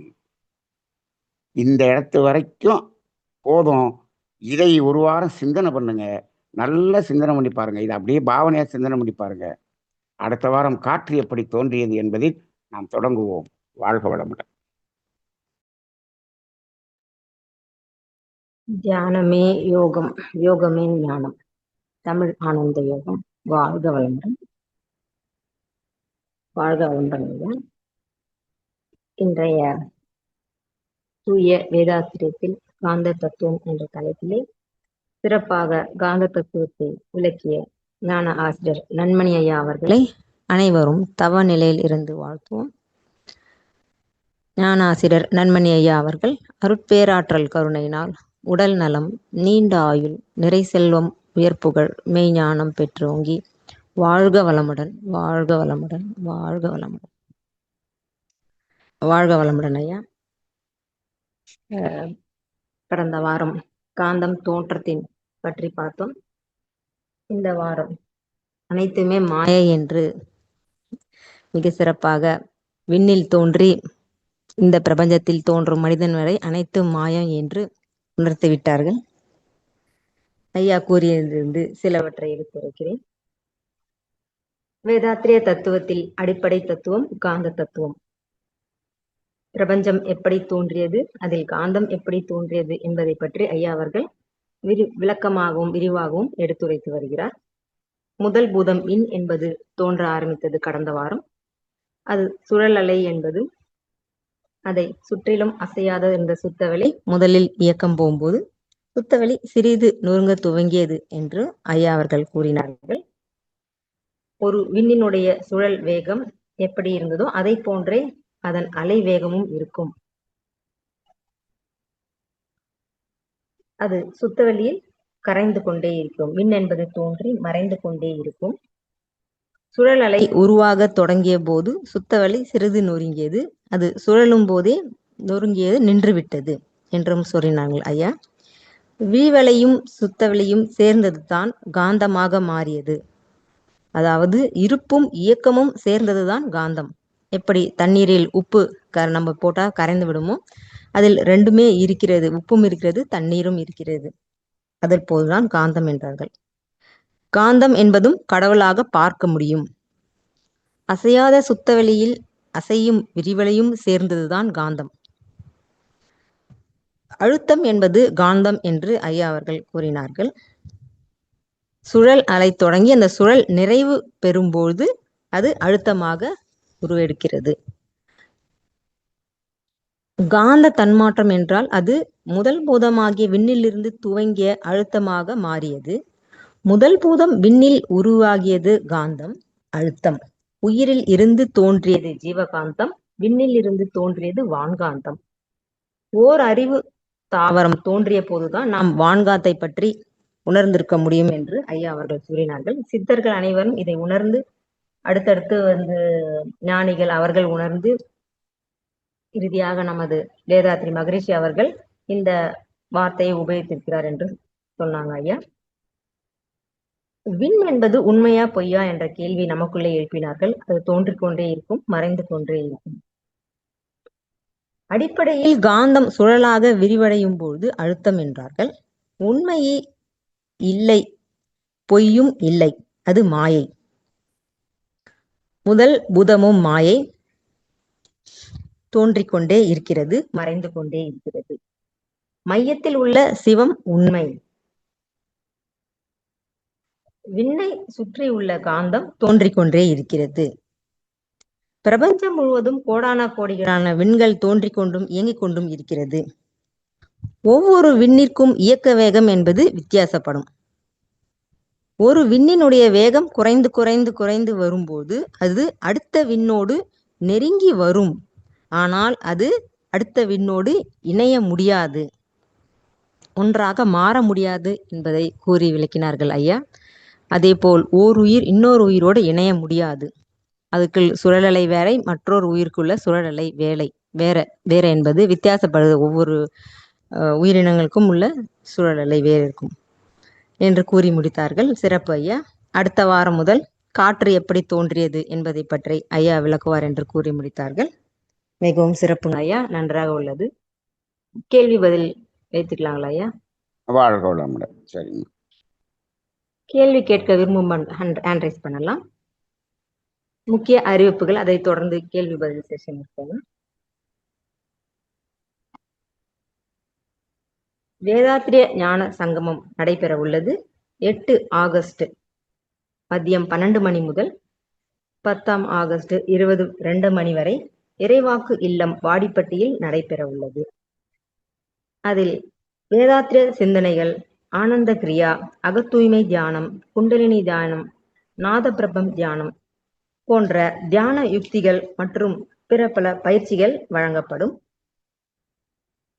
இதில் கலந்து கொள்ளும் விரும்பும் அன்பர்களுக்கு முன் அனுபவம் தேவையில்லை. ஞான ஆசிரியர் நன்மையாவால் நடத்தப்படும் இந்த நிகழ்வில் முன்பதிவு செய்து கொள்ள விரும்பும் அன்பர்கள் 9840017913 என்ற எண்ணில் தொடர்பு கொண்டு முன்பதிவு செய்து கொள்ளலாம். அங்கு தங்குவதற்கு மற்றும் உணவிற்கு மட்டும் 2000 கட்டணம் செலுத்தி முன்பதிவு செய்து கொள்ளுமாறு அன்புடன் கேட்டுக்கொள்கிறோம்.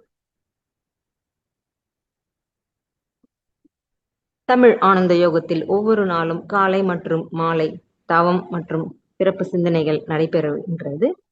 காலையில் தவம், அதனைத் தொடர்ந்து சிந்தனை விளக்கம் அளிக்கிறார் ஞான ஆசிரியர் நன்மணி ஐயா அவர்கள். மாலையில் தவம், அதனைத் தொடர்ந்து சிறப்பு நிகழ்ச்சிகள் நடைபெற உள்ளது. அதில் செவ்வாய் அன்று மாலை புத்தக கலந்தாய்வு,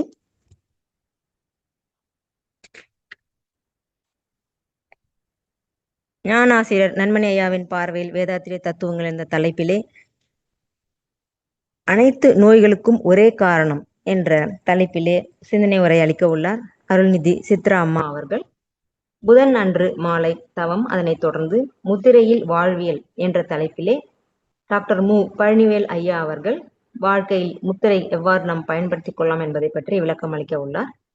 வியாழன் அன்று மாலை தவம், அதனைத் தொடர்ந்து புகழோடு தோன்றுக என்ற தலைப்பிலே சிறப்பு உரை அளிக்க உள்ளார் அருள்நிதி என் சோமசுந்தரம் ஐயா அவர்கள்.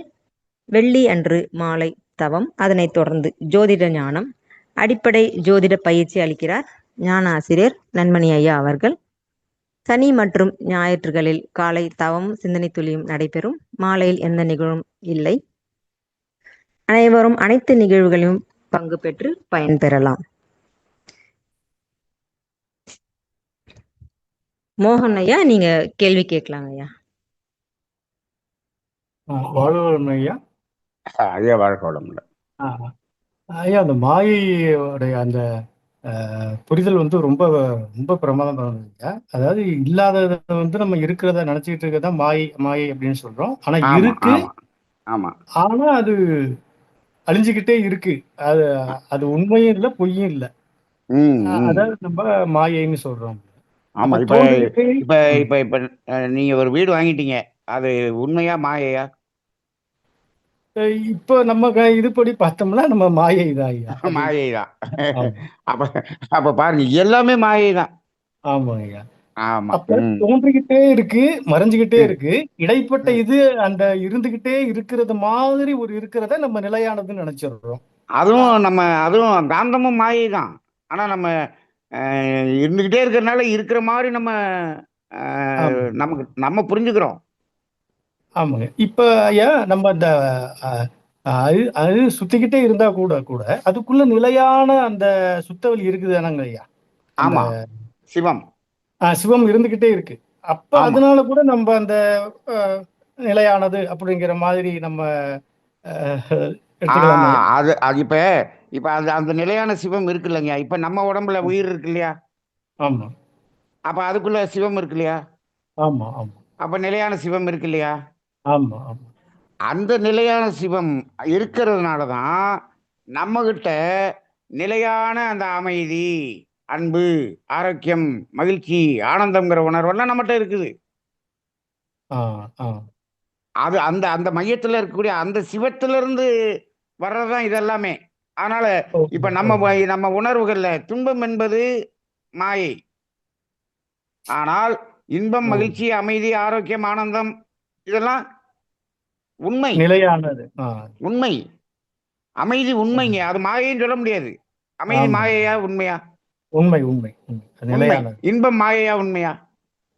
இன்பம் மாயை. இல்ல. அது உண்மைதான். அது வந்து துன்பமா மாறும் இல்லைங்க ஐயா? நீங்க தானே இன்பம். மாத்துறீங்க. இன்பம் இன்பமா தான் இருக்குது. நீங்க அதை மறைக்கிறீங்க. ஓ துன்பம் மாயையா? உண்மையா? இப்ப துன்பம் இன்பம் துன்பம் மாயை அப்படிங்கிற மாதிரி இல்லையா? ஆனந்தம்ங்கிறது இல்ல. நிலையானது. இன்பமும் மாயை இல்ல. ஓ இன்பம் இருக்குங்க. இப்ப நம்ம சரி அதை சரி. மறைச்சிட்டு நம்ம துன்பமா மாத்திட்டதுனால இன்பம் தெரியல. ஓ ஆனா இருக்குதா சரிங்க சரி. இல்லையா? இருக்குது இருக்குது இருக்குது. ஆ இப்ப துன்பம் மாயையா? உண்மையா? இப்ப துன்பமும் இருக்கிறதால அதுவும் உண்மைதான்.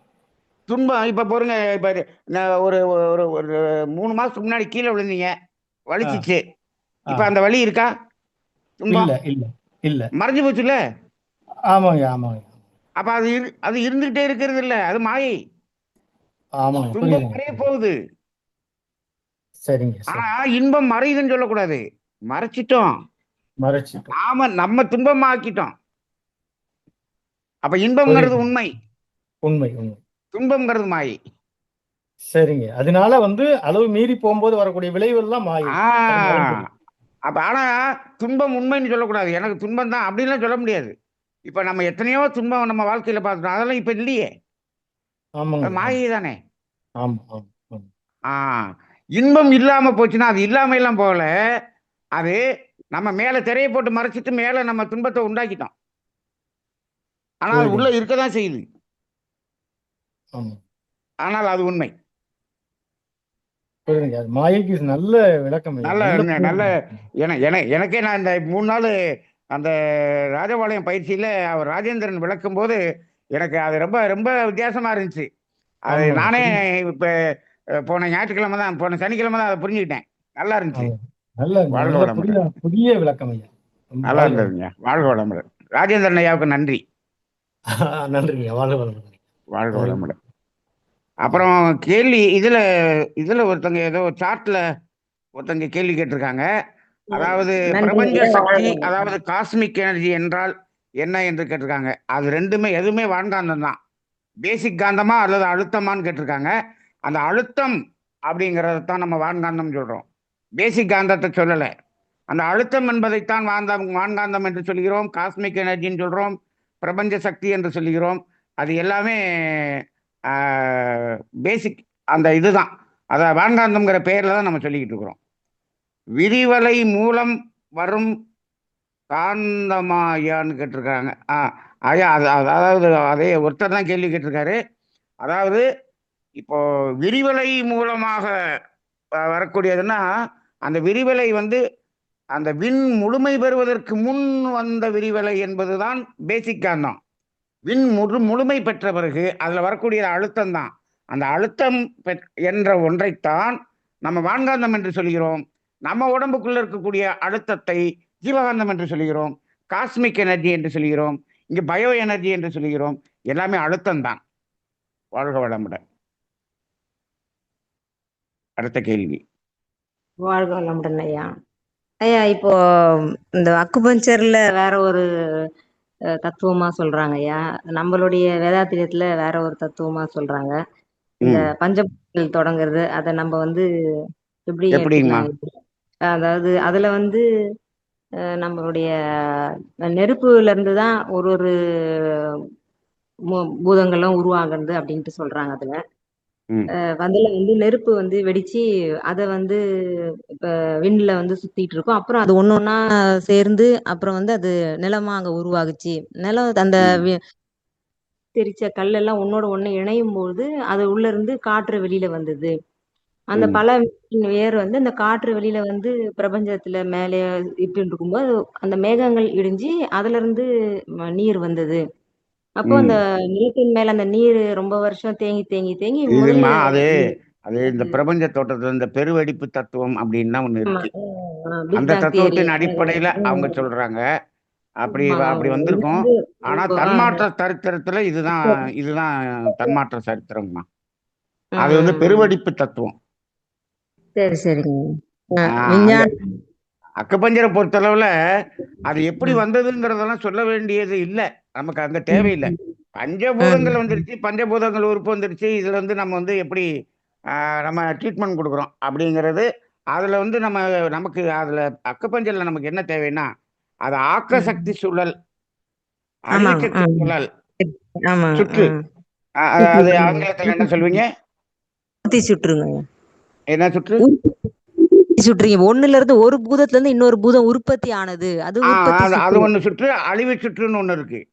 உற்பத்தி கட்டுப்பாட்டு சுற்று, சுற்று. கட்டுப்பாட்டு சுற்றுங்க. 2 சுற்றுங்க. 2 சுற்று இருக்கு இல்லையா?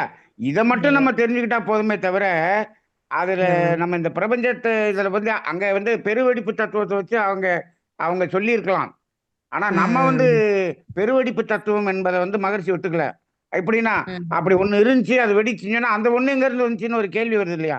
அதுக்கு பதில் ஆமா. கிடையாது அங்க. ஐயா இப்போ ஆமாங்க. ஆனா இன்னைக்கு நாசாவே நம்ம அந்த நம்ம இப்ப சுற்றவெளி வரைக்கும் போயிட்டு வந்துட்டோம். இப்ப இங்க ஆமாங்க, நமக்கு எங்கேயாவது ஆமாங்க. கேள்வி இருக்கா? இப்ப வரைக்கும் இல்ல நம்ம எல்லாத்துக்கும் பதில் இதுல இருக்குங்க. கேள்வியே இல்லாம இருக்கு. ஆனா அங்க ஒரு கேள்வி வருது. ஒண்ணுதான் வெடிச்சு ம். செதறிச்சுன்னு சொன்னா, அந்த ஒண்ணு எங்க இருந்து வந்துச்சு? அது வெளிய எப்படி வந்துச்சுன்னு வந்து கேட்க வேண்டி வரும். நிச்சயமா, நிச்சயமாங்க. ஐயா பிக் பேங் சிறப்புங்க. மகரிஷியினுடைய ஐயா தத்துவம் தெளிவா இருக்கு. கேள்வியே இல்லாத அளவுக்கு இருக்கு. நம்ம அதனாலதான் நம்ம வந்து இத இவ்வளவு டீட்டெயிலா கொண்டு போயிட்டு இருக்கோம்மா. ஐயா ஐயா வாழ்க வாழ்க சிறப்புங்க. வளமுடன். மிக வளமுடன். சிறந்தது. வாழ்க ஐயா வளமுடன். வாழ்க வளமுடன். ஐயா சொல்லுங்க. இந்த பிக் பேங் தியரி இப்போ நாசாவே அவங்க ரிஜெக்ட் பண்றாங்க. இப்போ ஆ. இது அக்குபஞ்சர்ல என்ன சொல்றாங்கன்னா, நம்ம உடம்புல அவங்க பார்க்கறாங்க. எப்படி ம். இந்த பஞ்சபூதங்கள் இயங்குதுன்னு பார்க்கறாங்க. ம். அதற்கு ஒத்த ஒரு உதாரணம் ஒண்ணு பார்க்கறாங்க. அதுதான் இந்த ம். நெபுலா தியரியோட ஒத்து போறதால, அவங்க ஆ. அந்த நெபுலா தியரினா அது கூட அத மேட்ச் பண்ணிட்டு இப்படிதான் பஞ்சபூதம் உருவாக்கியிருக்கும். ஆனா, அது ஆ நம்ம உடல் நீங்க இயக்கத்துல பார்த்து ம். இல்லைங்க. நம்ம உடம்புல இருக்கக்கூடிய மாற்றத்த வச்சு நம்ம பிரபஞ்சத்துக்கு போக்கூடாதுங்க. இப்ப என்னன்னா, இப்ப நம்ம ம். விண், காற்று, நெருப்பு, நீர், நிலம்னு சொல்றோம். ம். சரி. இப்ப பாருங்க, முதல்ல அழுத்தம் விண்ணுல இருந்து அழுத்தத்துக்கு தாவரம் வந்துருச்சு இல்லையா? ஆமா. அப்ப 2 காற்றுக்கு வந்து காது தான முதல்ல வந்திருக்கணும். Correct, correct. இது நாக்கு வந்துருச்சே. இங்க கொஞ்சம் மாறி வருது. இந்த உயிரின தோற்றத்துல கொஞ்சம் மாறி வருது. அப்ப ம். இந்த உயிரினம்ங்கிறது வரும்போது, அங்க இருக்கக்கூடிய அதனுடைய வாழ்வியலுக்கு தகுந்த மாரி மாற்றம் இருக்கு. இந்த உடல் இயக்கத்துல கொஞ்சம் மாற்றம் இருக்கும். இத வச்சுட்டு நம்ம பிரபஞ்ச தத்துவத்த நிர்ணயிக்க கூடாது. ம். அதுதாங்கய்யா. இந்த இல்ல உடல வச்சுட்டு நம்ம வைத்தியத்தோட நிறுத்திக்கணும். இது அதுதான். வைத்தியம் அது ஒரு வைத்தியத்தோட நிறுத்திக்கணும். இதுல இருந்து அங்க போக்கூடாது. அங்க அதான் இருந்து இந்த இங்க வரலாம். மருத்துவ சிகிச்சை அந்த அக்குபஞ்சர் தத்துவ சிகிச்சைக்காக வேண்டி இத உதாரணமா வச்சிருக்காங்க அப்படின்னு நம்ம ஆ புரிஞ்சுக்கலாம். அதுதான். அத வந்து நம்ம உடம்புக்குள்ள மட்டும் வச்சுக்கங்க. அத பிரபஞ்சத்துக்கு கொண்டு போக வேண்டாம். சரி, சரிங்க. ஆமாங்க, ஆமாங்க. வாழ்க வாழ்க வளமுடன். வளமுடன். சிறப்புங்க. சிறப்புங்க ஐயா. நன்றிங்க ஐயா. வாழ்க வளமுடன். நாற்கலியம்மா நீங்க பேசலாமா? வாழ்க வளமுடன் ஐயா. இந்த கேள்விதான் எனக்கும் எழுந்தது. அதாவது பிக் ம், பேங் தியரின்னும்போது நெருப்பு சுழன்று ம், கொண்டிருந்தது. அது வெடித்து ம், பஞ்சபூதங்களாக மாறியதுன்னு. அப்ப அதுக்கு ம். முன்னாடி என்ன இருந்திருக்கும்னு ஒரு கேள்வி அந்த எனக்கு நெருப்பு இன்னைக்கு எப்படி வந்துச்சுங்கிறதுக்கு ஆ பதில் சொல்லணும் யாரும் சொல்லலையே. அதுதாங்கய்யா. அந்த கேள்விதான் அங்க கேட்கணும்னு நெனச்சேன். சரி அவங்க ஆ. கிளாஸ் எடுக்கும்போது கேட்க வேண்டான்ட்டு தான் சரி உங்கள இல்ல, இல்லம்மா. அவங்க கேட்கலான்னும்போது வாழ்க வளமுடன். அவங்க சொன்னாங்கல்ல, மகேஷ்குமார் ஐயா சொன்னாரு. இந்த பிரபஞ்ச தத்துவம் ஒவ்வொரு இடத்துலயும் சித்தால ஒரு மாரி சொல்றாங்க. நீங்க ம், அந்தந்த அந்தந்த மருத்துவத்த கத்துக்கும்போது, அத பத்தி புரிஞ்சுக்கங்க. அவரு ம், அவரு மகரிஷி சொன்னதையும் சொல்லியிருக்காரு. அவரு ஆமா. அவங்கெல்லாம் மெய்ஞானத்தின் அடிப்படையில சொல்றாங்க. அதுவும் சரிதான். அப்போ இங்க ம் நம்ம இந்த மருத்துவத்த சிகிச்சைய ஒரு புரிதலுக்காக வேண்டி தான் இந்த தத்துவம் சொல்லியிருக்கோம். அதனால இத ம் அக்குபஞ்சர் மத்த மத்த தத்துவத்துக்கு மட்டும். தத்துவங்களோட மிக்ஸ் ஆ. பண்ணாதீங்க அப்படின்னு அவர் தெளிவா ஓகே. சொன்னாரு. சொல்லியிருக்காரு. இதுதான் அக்குபஞ்சர் தத்துவத்துக்கு மட்டும் இத நம்ம உதாரணமா எடுத்துக்கலாம் அப்படின்னு சொன்னாங்க. அது தெரியுது. ஆனா அந்த ம் பிக் பேங் தியரின்றது நமக்கு முன்னாடியே சொன்னதுனால, ஆமா, அது முன்னாடி எப்படி இருக்கிறது. அதற்கு முன்னால் என்ன என்பது ஒரு கேள்வி. இப்ப இவங்க சொல்றது இவங்க அதுல வைத்திய நிக்கி முறைக்காக சொல்றாங்க. ஆமா. இப்ப வைத்தியத்தை விட்டுருங்கம்மா. அதுக்கு முன்னாடி ஆ, பிக் பேங் தியரி இருக்கும்போதே, ஆ, அதுக்கு முன்னாடிக்கு கேள்விக்கு பதில் இல்லை. அப்ப வந்து ஆ. அது விஞ்ஞானம் போய் அதுல போய் நின்னுக்குது. ஆமாங்கய்யா. அப்ப அதனால விஞ்ஞான மகரிஷி வந்து கூற்றுப்படி அத நம்ம அதுக்கு அது எப்படி தோன்றியதுங்கிற கேள்விக்கு பதில் இல்லைங்கும்போது அத முழுமை இல்லைன்னு விட்டுட்டாரு. விட்டுட்டு ஆ, தான் ஆமா. தன்மாற்ற சரித்திரம் கொண்டு வந்துட்டார். சோ அந்த அறிவியல் படி இல்லை. ஆனால் ம் நம்முடைய சித்தர்கள் உணர்ந்தது இவங்க ம் உணர்ந்ததுனால, அப்போ அந்த பிரபஞ்ச சக்தி விரிவடைந்து கொண்டே இருக்கிறது.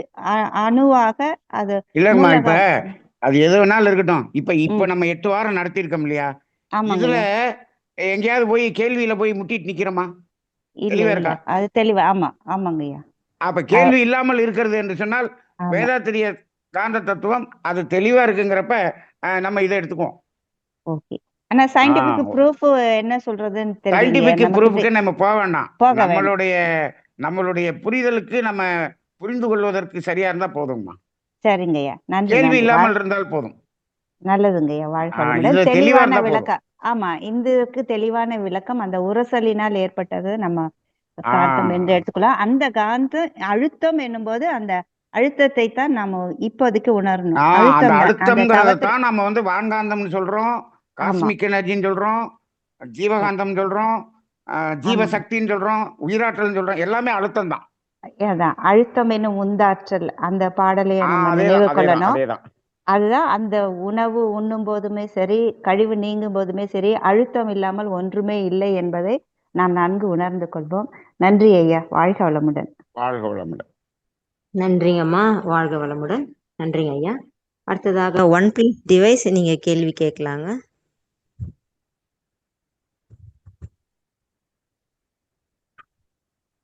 ஒன் பிளஸ் டிவைஸ் நீங்க மைக் அன்மியூட் பண்ணிட்டு கேள்வி கேட்கலாம். வாழ்க வளமுடன்ங்கய்யா. நான் நாகஜோதி பேசுறேங்க. கேக்குதாங்கய்யா? ஹலோ. சொல்லுங்கம்மா. வாழ்க வளமுடன். சார். ஐயா, அந்த சுத்த வெளி செல்ஃப் கம்ப்ரசிவ் ஃபோர்ஸ் சொன்னீங்கல்லையா? அது ம். விட்டு விட்டு அழுத்துதா அல்லது கண்டினியூஸா அழுத்தியபடி இருக்குதா? ஐயா கேக்குதாங்கய்யா?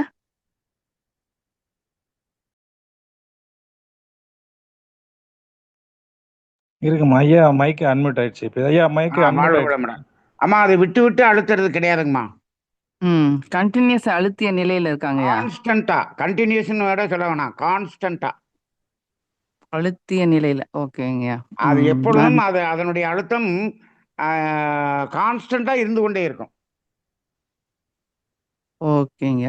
ஆ. சென்டர் பாயிண்ட நோக்கி அழுத்தி விட்டு அப்படி இல்லைங்களா? அழுத்தம்ங்கிறது இல்லைங்க. கூட சொல்ல வேணாம். தன்னை ஆ. தன் மையத்தை நோக்கி இறுக்கி கொண்டு நம்ம தான் சொல்லிட்டோமே, எப்ப ம், பிரபஞ்சம் ம், வருதோ அதுக்கப்புறம் தான் அழுத்துறது. ம். சரிங்கய்யா. அழுத்துறதுங்கிறது முதல்ல கிடையாது. முதல்ல இருக்க மட்டும்தான். இந்த ஆ, இப்ப இப்ப பஞ்சபூதங்கள்லாம் தோன்றிய பிறகு, பிரபஞ்சம் தோன்றின பிறகுதான் சூழ்ந்தழுத்தம். ஆமாங்கய்யா. அது நானு வரைக்கும் தண்ணி இருக்க நான் மட்டும்தான். நான் ஒரு அஸ்வினி முத்திர மாரி இருக்குமான்னு யோசித்தேங்கய்யா. நீங்க அஸ்வினி முத்திரைக்கு அப்படி சுருக்குறீங்கல்ல, அப்படிதான். ஆ, அதான் தண்ணி இருக்கும். ஆ, அதேதான். சரி. இத 2யும் லயமாக்குனா நம்ம உணர்ந்துடலாமையா இறைநிலைய? நீங்க நீங்க அஸ்வினி முத்திரை அப்படின்னு அதுதாங்கம்மா. அதுதான் ஆ, தண்ணி இருக்கும். ஓகேங்க. வாழ்க வளமுடன்யா. வாழ்க வளமுடன். வாழ்க நன்றிங்க. வளமுடன். ஐயா வாழ்க வளமுடன். ஐயா இந்த தண்ணீருக்கு சூழ்ந்தழுத்த மாற்றலுக்கு ஒரு உதாரணம் ஒண்ணு சொல்லுவார் இல்லைங்க. ஒரு டவல ம். நல்லா முறுக்கிட்டே வருதா டப்புன்னு அது ஒரு இடத்துல ஆ. அப்படியே டைரக்ஷன் மாறும் பாருங்க. அது அதுதான் அது முறுக்கிட்டே ஆ, வரும்போது ஒரு இடத்துல என்ன ஆகும்னா, ஒரு இடத்துல மடிப்பு விடும். மடிப்புல மடிப்பு. ஒரு முடிச்சு ஆ, மாதிரி வரும். அதுதான் அந்த அதுதான். முடிச்சு தான் அந்த மையத்துல அந்த முடிச்சு வரும். அது அங்கதான் விண் அதுதான் தோன்றிய இடம். அதுதான் விண் தோன்றிய இடம். கரெக்ட். அது விண் அந்த தோன்றிய இடம். உதாரணம் நல்ல உதாரணங்க. அது மகரிஷி நல்ல சொல்லி உதாரணம் உதாரணம். ம். வாழ்க நன்றிங்க வளமுடன். ஐயா. வாழ்க வளமுடன். அடுத்ததாக பரமசிவம் ஐயா, நீங்க அன்மியூட் பண்ணிட்டு கேள்வி கேட்கலாம். வாழ்க வளமுடன் ஐயா. வாழ்க வாழ்க வளமுடன். வளமுடன். சொல்லுங்க. ரொம்ப சிறப்பா இருந்ததுயா. அதாவது நம்ம மனதுல நிறைய ஒண்ணும் பிளாங்கா இருக்க வரைக்கும் ஒண்ணும் குழப்பம் இல்ல. நம்ம சரி. பல அந்த பபிள் தியரி, அந்த பிக் ம். பேங் தியரி, அது இது நம்ம நிறைய இதை படிச்சு தெரிஞ்சதுனால இந்த இது குழப்பம். ஒண்ணு புதுசா வரும்போது மனசுல வந்து சில குழப்பங்கள் ஒவ்வொருத்தவங்களுக்கும் வர்றது அதனுடைய இதுதான். இப்ப ம். சசிகுமார் ஐயா சொன்னது அந்த வேதாத்திரியத்துல அந்த அந்த கயிறை முறுக்கும் போது அந்த ஒரு கட்டத்துல மடிப்பு விழுந்து எழுதுறது, இது ஒரு ஆமா. நாம நல்ல ஒரு உதாரணம். இன்னைக்கு ம். எல்லாமே அழகா, அதாவது சந்தேகத்திற்கு இடமின்றி அழகா ஸ்மூத்தா எல்லாமே தெளிவா சொல்லிக்கிட்டே வரீங்க. ரொம்ப நன்றாக இருக்கிறது. ரொம்ப வாழ்க இது வளமுடன். நமக்கு எல்லாருக்குமே பலனுள்ளதா இருக்கும். காலகாலத்துக்கும் இது யூடியூப்ல இருக்கனால யாருக்கும் பயன்படும். நல்ல ஒரு வாழ்க காரியம். வளமுடன். நல்லபடியா வாழ்க வாழ்க வளமுடன் வளமுடன். ஐயா. வாழ்க நன்றிங்க, வளமுடன். நன்றிங்க. நன்றி, நன்றி. சிறப்புங்க ஐயா, மிக சிறப்பு. பிற்காலத்துல சந்தேகம் வர்றதுக்கு தெளிவா கொடுக்கறது அந்த சேனல்ல வந்து நம்ம யூடியூப்ல சேவ் பண்ணியிருக்கோம். இது வந்து ம். காலத்தால எப்பவுமே இருக்குங்க. நன்றிங்க ஐயா, நன்மணி ஐயா அவர்களுக்கு. வாழ்க வளமுடன். அடுத்ததாக கார்த்திகேயன் ஐயா, நீங்க அன்மியூட் பண்ணிட்டு கேள்வி கேட்கலாம். ஐயா வணக்கம் ஐயா. வாழ்க வளமுடன். சொல்லுங்க. ஐயா இப்போ இந்த ஆறுமுகம் சொல்றாங்க ஐயா. இப்போ ஆறுமுகம்னா ஆறு காந்தமா வந்து நம்ம புரிஞ்சுக்கணுமாங்க ஐயா? இப்போ விண் வந்து இப்போ ஐயா, அந்த நீங்க அதுக்கு அழுத்தம் அவசரப்படாதீங்க. நாம இப்பதான் நம்ம அழுத்தத்துல நிக்கிறோம். ஓகே நீங்க அதுக்கு இப்ப ஓகேங்க ஐயா. போகாதீங்க. அது வந்து 5 தாண்டி 6க்கு போகணும். இன்னும் நம்ம 1ல தான் நிக்கிறோம். அதனால இப்ப அதை பத்தி நம்ம டிஸ்கஸ் பண்ண வேண்டாம். குழப்பமாயிரும். ஓகேங்க 1ல ஐயா. இருந்து 5க்கு போய் இப்போ அதுக்கப்புறம் 6க்கு வருவோம். எனக்கு கேள்வி என்னன்னா, இப்போ இந்த அழுத்தம் கூடி இப்போ காற்று வந்து நெருப்பாகட்டும், நெருப்பு நீராகட்டும் வந்து இந்த அழுத்தத்தால தான் அந்த ஒவ்வொரு பூதம் வரும்போதும் ஒவ்வொரு காந்தமா அது வந்துடுதான்றது ஒரு கேள்வியா இருக்குங்க ஐயா. நான் அடுத்த வாரம் சொல்ல போறதை இப்ப நீங்க வந்து கேள்வி ஆக்கிட்டீங்க. மெதுவா போவோம். அவசரப்படாதீங்க. தம்பி வாழ்க வளமுடன். கார்த்திகேயன், இப்ப அர்ஜென்ட்டா தெரிஞ்சுக்கணும். வணக்கம் ஐயா. சிந்தனை துளியில போயிட்டு கா காந்த கந்த புராணம் எனும் காந்த புராணம்னு ஒண்ணு சிந்தனை துளி இருக்கும். அதுல உள்ள போய் கேட்டுக்கணும். அதை அர்ஜென்ட். கேளுங்க, அதை கேளுங்க. அவசரமா தெரிஞ்சுக்கிறேன்னா. அது எல்லாத்தையும் உடனே தெரிஞ்சுக்கணும்னு ரொம்ப ஆர்வம் அவருக்கு. நீங்க வாழ்க கேள்வியா வளமுடன். நன்றிங்க ஐயா. இல்ல இல்ல, நீ அதை மெதுவா போவோம். நம்ம டீட்டெயிலா போய்கிட்டு இருக்கோம், மெதுவா போய்கிட்டு இருக்கோம். அது இன்னும் கொஞ்சம் டைம் எடுத்து போவோம். ஓகேங்க வாழ்க ஐயா. வளமுடன். நன்றிங்க.